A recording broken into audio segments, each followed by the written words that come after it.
Birds of a feather work together. Adapted from the ancient Indian folktales in the Panchatantra.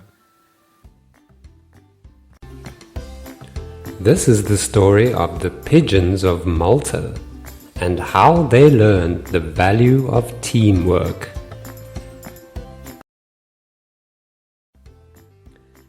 In the middle of the Mediterranean Sea, there is a little island called Malta.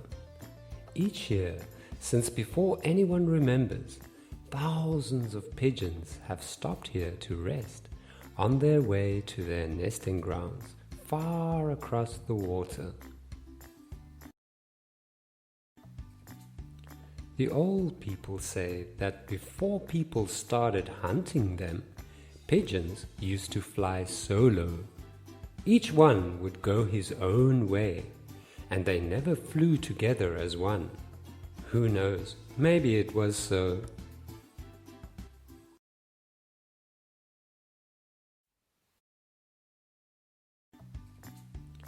Pigeons used to fly solo.